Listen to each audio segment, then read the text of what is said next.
ಬಂಟ್ವಾಳ ಪುರಸಭಾ ವ್ಯಾಪ್ತಿಯಲ್ಲಿ ಅನಧಿಕೃತ ಕಟ್ಟಡಗಳು ತಲೆ ಎತ್ತಲು ಮಾಜಿ ಸಚಿವ ರಮಾನಾಥ ರೈ ಅವರೇ ಕಾರಣರಾಗಿದ್ದು, ಇಲ್ಲಿ ಅನಧಿಕೃತ ಕಟ್ಟಡಗಳನ್ನು ನಿರ್ಮಾಣ ಮಾಡಬೇಕಾದ್ರೆ ರೈ ಅವರ ಅನುಮತಿ ಇದ್ರೆ ಸಾಕು. ಇದಕ್ಕೆಲ್ಲ ಅವರು ಕುಮ್ಮಕ್ಕು ನೀಡಿದ್ದಾರೆ ಎಂದು ಬಿಜೆಪಿ ಜಿಲ್ಲಾ ವಕ್ತಾರ ಕೆ ಹರಿಕೃಷ್ಣ ಬಂಟ್ವಾಳ ಆರೋಪಿಸಿದ್ದಾರೆ.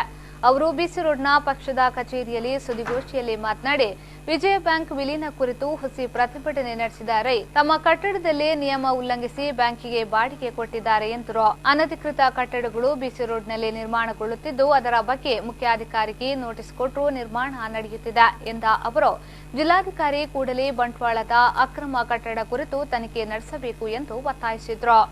ಈ ಸಂದರ್ಭ ಸುದ್ದಿಗೋಷ್ಠಿಯಲ್ಲಿ ಪಕ್ಷದ ಪ್ರಮುಖರಾದ ದೇವದಾಸ್ ಶೆಟ್ಟಿ, ಜಿ ಆನಂದ್, ಎ ಗೋವಿಂದ್ ಪ್ರಭು, ದಿನೇಶ್ ಅಮಟೂರು, ಪುರುಷೋತ್ತಮ ಶೆಟ್ಟಿ, ರಂಜಿತ್ ಮೈರಾ ಉಪಸ್ಥಿತರಿದ್ದರು.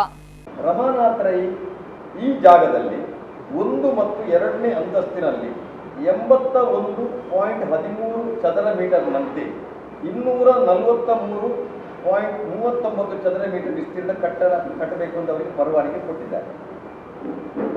ಸಚಿವರಾಗಿ ಈ ಕ್ಷೇತ್ರ ಶಾಸಕರಾಗಿದ್ದಂತಹ ಒಬ್ಬ ರಮಾನಾಥ ರೈ ಹೇಗೆ ಕಾನೂನು ಮೀರಿ ನಿಯಮ ಮೀರಿ ತನ್ನ ಅಧಿಕಾರವನ್ನ ಇಲ್ಲಿ ಪ್ರಯೋಗ ಮಾಡಿದ್ದಾರೆ ಅನ್ನೋದನ್ನು ನಾನು ನಿಮಗೆ ಸ್ಪಷ್ಟವಾಗಿ ಹೇಳ್ತಾ ಇದ್ದೇನೆ. 243.39 ಮೀಟರ್ ಅವರಿಗೆ ಪರ್ಮಿಷನ್ ಸಿಕ್ಕಿದೆ ವಿಸ್ತೀರ್ಣ ಕಟ್ಟಲಿಕ್ಕೆ. ಆದರೆ ಅವರು 303.81 ಚದರ ಮೀಟರ್ ಅಲ್ಲಿ ಕಟ್ಟಡ ಕಟ್ಟಿದ್ದಾರೆ. ಅವರಿಗೆ ಲೈಸೆನ್ಸ್ ಸಿಕ್ಕಿದ್ದು 5 ಸೆನ್ಸ್ ಮಾತ್ರ, 5 ಸೆನ್ಸ್ ಅಲ್ಲಿ ಕಟ್ಟಿ. ಆದರೆ ಅಲ್ಲಿ 6 ಸೆನ್ಸ್ ಬಿಲ್ಡಿಂಗ್ ನಲ್ಲಿ ಕಟ್ಟಡ ಕಟ್ಟಿದ್ದಾರೆ.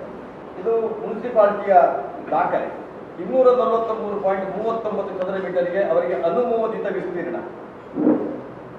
ಆದರೆ ಅವರು ನಿರ್ಮಿಸಿದ ಕಟ್ಟಡ ವಿಸ್ತೀರ್ಣ 300.37 ಚದರ